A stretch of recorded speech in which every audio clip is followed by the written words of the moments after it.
నమస్తే. MP elections రాబోతా ఉన్నాయి. కాలోజీ టీవీ కూడా గత కొన్ని రోజులుగా నియోజకవర్గాల వారిగా పార్లమెంట్ సెగ్మెంట్లో తిరుగుతూ ఉన్నాం. అయితే నేను వరంగల్ పార్లమెంట్ పరిధిలో పబ్లిక్ ఏం కోరుకుంటా ఉన్నారు, మార్పు రావాల్సిన అవసరం ఉందా, లేదంటే మళ్ళీ కాంగ్రెస్ పార్టీకి అవకాశం ఇస్తారా అన్న ఆలోచన భాగంగా పబ్లిక్ ఒపీనియన్ తీసుకుంటా ఉన్నా. సో హన్మకొండ ప్రాంతంలో ఉన్న పబ్లిక్ గార్డెన్లో ఉన్నా. సో ఇక్కడ రాగానే నాకు కాంగ్రెస్ పార్టీ సీనియర్ నాయకులు, అధికార ప్రతినిధి, రాష్ట్ర గ్రంథాలయ కార్పొరేషన్ చైర్మన్ రియాజ్ సార్ కనిపించిండు. సో ఒక 5 నిమిషాలు సార్తో కూడా మాట్లాడే ప్రయత్నం సార్. సార్ నమస్తే. నమస్తే అండి. మనం అధికారం రాకముందుకు ఒకసారి కలిసినాం. సో మీకు పదవి వచ్చింది, మీరు ప్రశాంతంగానే ఉన్నట్టున్నారు. నాకు పదవి వచ్చింది అయిపోయిందన్న ఆలోచన ఉన్నారా, ఇంకేమైనా ప్రజల పక్షాన నిలబడాల్సిన అవసరం ఉందా? బహుశా నాకు ఈ పదవి రాకముందుకు మీరు ఇంటర్వ్యూ చేశారు కాలేజ్ టీవీ నుంచి. పదవి వచ్చినాక కూడా ఇంటర్వ్యూ చేస్తున్నారు. నా ముఖ కవలికలో కానీ నా ఐడియాలో కానీ మార్పు వచ్చిందో లేదో మీరే చెప్పాలి. మేము ప్రజా ఉద్యమాల నుంచి ఎదిగిన వాళ్ళం. మేము ఒకప్పుడు తెలంగాణ ప్రాంతంలో భూమి కోసం, భుక్తి కోసం, ఈ నేలతల్లి విముక్తి కోసం జరిగిన పోరాటాల్లో నేను భాగస్వామిని. తెలంగాణ స్వరాష్ట్రం ఏర్పడడం ద్వారా ఇక్కడ ప్రజలకు న్యాయం జరుగుతుందనే పోరాటంలో నేను భాగస్వామిని.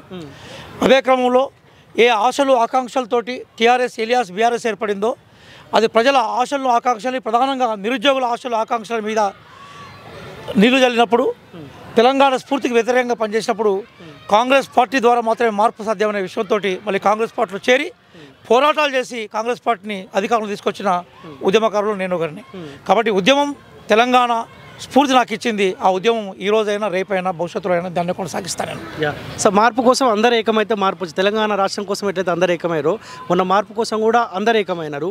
మార్పు వచ్చినందుకు ప్రజలు సంతోషంగా ఉన్నారు అని మీరు భావిస్తూ ఉన్నారా, ఇక్కడ ఇబ్బంది పడుతూ ఉన్నారా? ఇప్పుడు ఒక అంశం గుర్తుపెట్టుకోవాలి. ఇప్పటివరకు భారతదేశంలో జరిగిన 17 లోక్సభ ఎన్నికలు ఒక ఎత్తు అయితే 18వ లోక్సభ ఎన్నిక భిన్నమైంది. ఎందుకోసం అంటే 18వ లోక్సభ ఎన్నికల్లో ఒక ప్రజాస్వామ్యాన్ని కోరుకునే శక్తులకి, నియంతృత్వం కొనసాగాలనే శక్తులకు మధ్య జరుగుతున్న పోరాటంగా 18వ లోక్సభ ఎలక్షన్లు చూడాలి.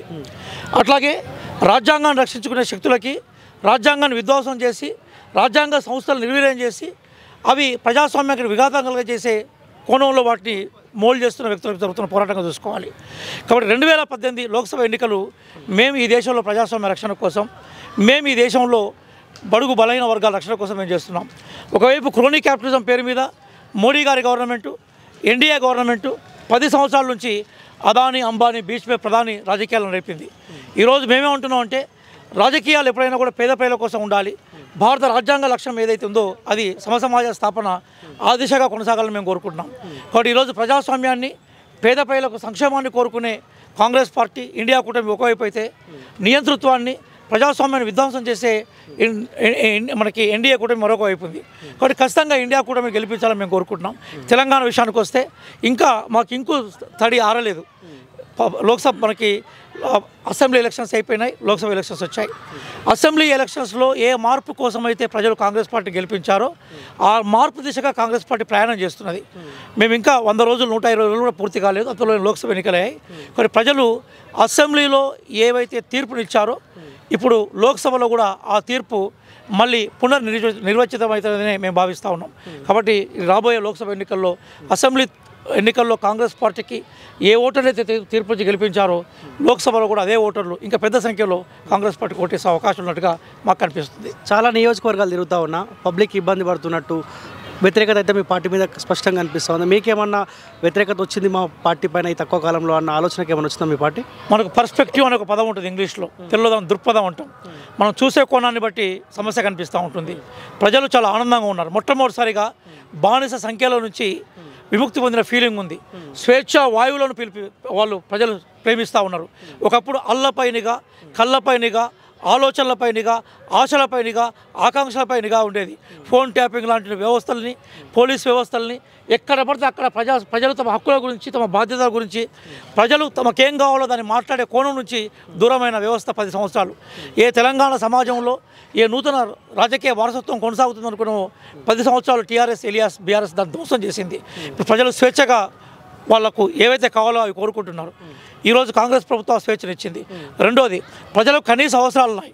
ఆ ప్రజల కనీస అవసరాల అనే కోణంలోనే ఆకాశంలో సగం మీరు సగం మేము అన్నట్టుగా ఆర్టీసీ బస్సులలో మహిళలకు ఉచిత ప్రయాణం కల్పించడం ద్వారా వాళ్ళ ఉండే ఉత్పాదక శక్తి బయటకు వచ్చి మహిళలు ప్రధానంగా వారికి సంబంధించిన శక్తులను ఉపయోగించి ఉత్పాదనలో పాల్గొనే ప్రయత్నం చేస్తూ ఉన్నారు. అట్లాగే 30,000 పెండింగ్లో ఉన్న నిరుద్యోగ అంశాలు ఏవైతే పరిశీలించి 30,000 ఉద్యోగాలకు సంబంధించిన సర్టిఫికేట్లను మేము అపాయింట్మెంట్ లెటర్స్ ఇచ్చాము. మేము చేయాల్సింది చాలా ఉంది, చేసే ప్రయత్నంలో ఉన్నాం మేము. కాబట్టి 100 రోజులు కాగానే మాకు ఇమీడియట్గా మార్చి 23 నుంచి మీకు కూడా తెలుసు మనకు బేసికల్గా ఎలక్షన్ కూడా అమల్లోకి అయింది.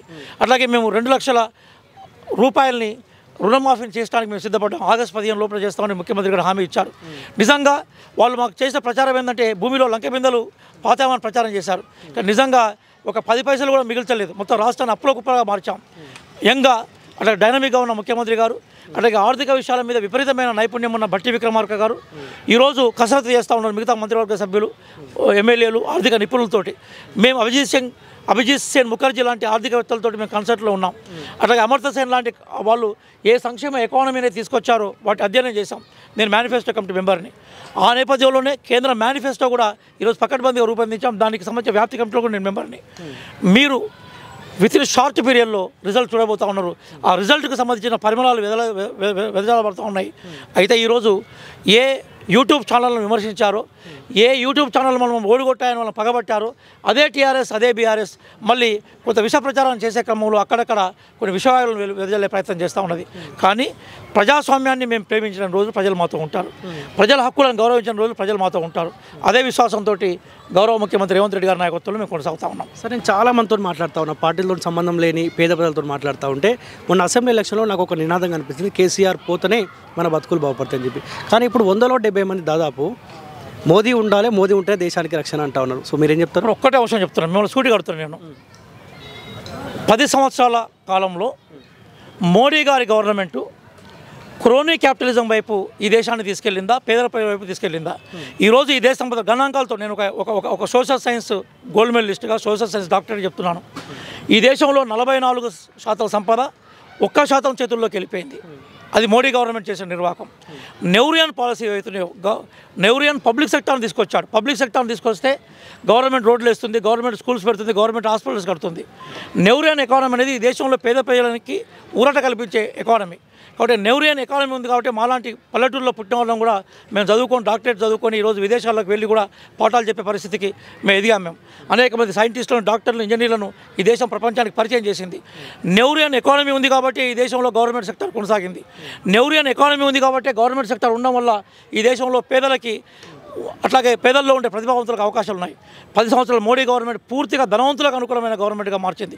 ఇప్పుడే మీకు ఉదాహరణతో చెప్పాను, 44% సంపద ఒక్క చేతుల్లో పెట్టింది. ఇది పూర్తిగా గుజరాతీ అనుకూలమైన క్యాపిటలిజాన్ని వాళ్ళు తీసుకొచ్చారు.